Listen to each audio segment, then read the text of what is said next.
Ladies and gentlemen, you are watching the English news of Bình Phước television station and newspaper. I'm the one with the latest news for today. Petroleum enterprises commit to ensuring sufficient supply of petrol. 4.5 billion Vietnam dong mobilized to support the needy in Dong Phu district. President Nguyễn Xuân Phúc meets Thai CEO in Bangkok. Prime Minister breaks ground for Cần Thơ Western Belt Road project. 2 more Vietnamese fruit receive green light to enter New Zealand. For our local news, the Bình Phước Provincial Scientific Council has evaluated and handed over a provincial project entitled Research and Application of Biological Measures to Prevent Fast and Slow Death in Black Pepper Trees in Bình Phước Province. The project aims to develop biological measures to prevent disease in pepper, contributing to generating safe and quality products and building a clean raw material area for safe agriculture and sustainable development.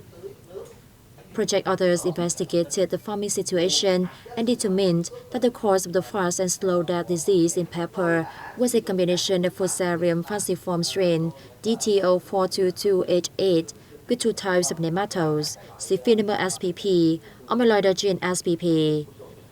The others also researched, manufactured, and evaluated the effectiveness of and proposed 2 biological extracts with the ability to prevent and treat disease in black pepper.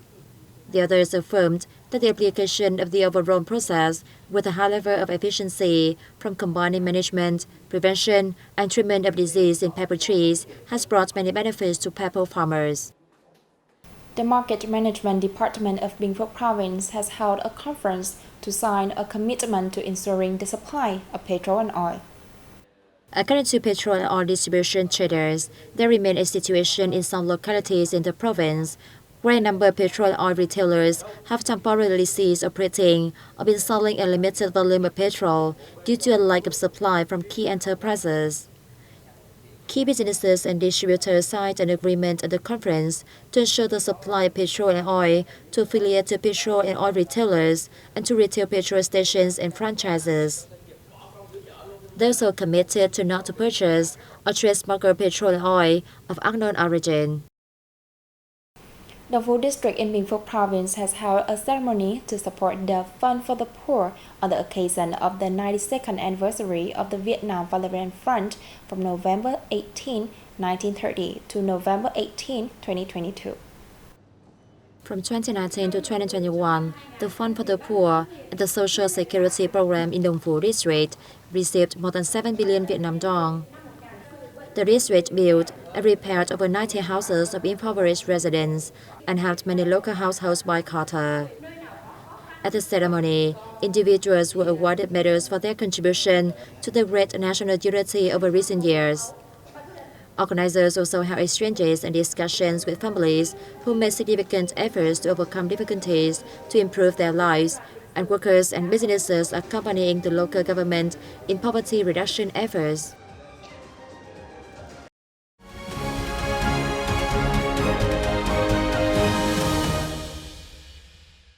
Moving on to the national news, President Nguyễn Xuân Phúc met representatives from leading Thai groups that are running large-scale projects in Vietnam as part of his trip to Thailand on November 17.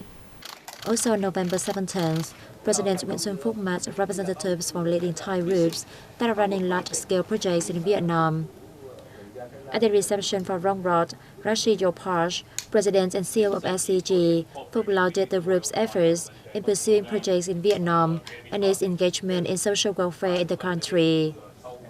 Rashi Yopaj, for his part, promised to make the project green and environmentally friendly for public health while contributing to Vietnam's economic development.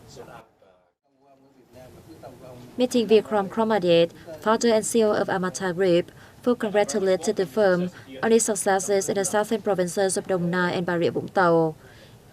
He said Vietnam is working hard to improve its business climate and step up decentralization while protecting rights and interests of investors. In reply, Kromadit said that Amata plans to launch smart city projects in Vietnam, suggesting Vietnam consolidate its land-related policies and related issues to support investors. At another reception for CP Group Chairman Daniel Chanand, Phúc emphasized that CP remains a big brand in Vietnam, especially in husbandry and food processing and exports. CP has played a part in promoting the Vietnamese food and husbandry sectors, he noted. A representative from CP said the group will upgrade technologies and production and processing lines and ensure product safety and quality in the Vietnamese market. Vietnam advocates switching from attracting FDI to cooperating with the foreign investor in the spirit of equality for mutual benefits and development, with priority given to high-tech and eco-friendly projects, said President Nguyễn Xuân Phúc at a high-level seminar with the U.S. APEC Business Alliance for Cooperative SMEs in Bangkok on November 17. On the same day, President Nguyễn Xuân Phúc delivered a speech at a high-level seminar with the U.S. APEC Business Alliance for Competitive SMEs. Vietnam advocates switching from attracting FDI to cooperating with foreign investors in the spirit of equality for mutual benefits and development, with priority given to high-tech and eco-friendly projects, Phúc opened his address. He suggested U.S. firms enhance connectivity, make it easier for Vietnamese enterprises to join their manufacturing supply chain, thus turning Vietnam into one of the value chain hubs in the region and the world.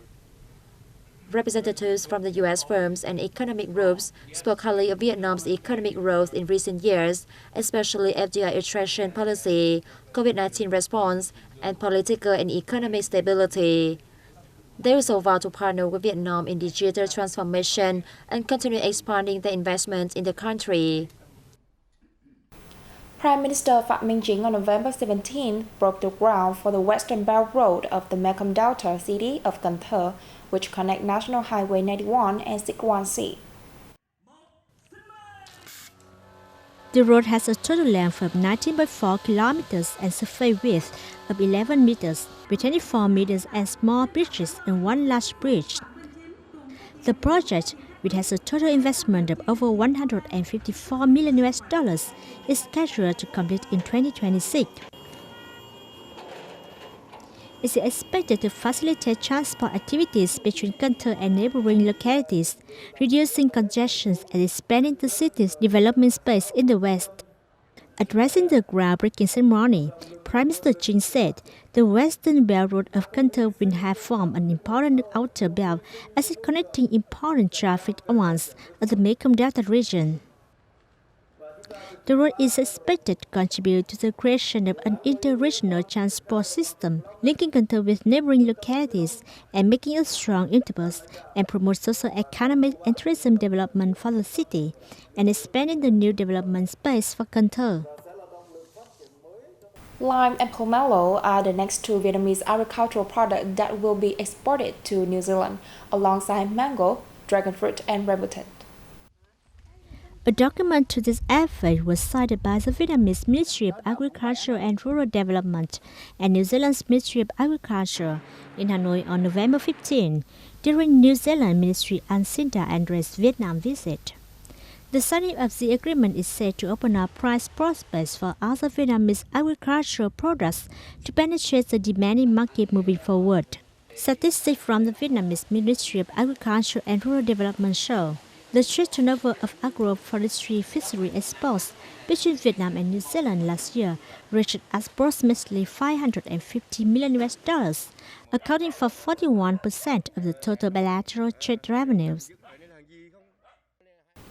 Vietnam's Sapa in the mountain of northwestern province of Lao Cai has become one of the most 10 attractive snow-watching destinations in Asia, according to The Travel, a well-known travel site in Canada. The Travel says watching snowfall in Sapa is one of the interesting experiences that many tourists love to enjoy, with the mountains and valleys covered with white snow, creating a dreamy and fairy tale scenery that you cannot find anywhere else in Vietnam. It is an ideal opportunity for tourists on Sapa tours to watch the snowfall in Vietnam, the website recommended. According to the reviews of some experienced tourists, Quang Linh Sun Mountain, Heaven Gate, Silver Fall, and Batak Sat Commune are some typical places that have the largest amount of snow in Sapa. The winter tour Sapa is mostly on foot. so visitors can bring many snacks to eat along the way. That's what 10 minutes of BPTV News. To watch this news again, you can download our mobile app BPTV Go, our website, and YouTube channel. Thanks for staying with us and see you next time.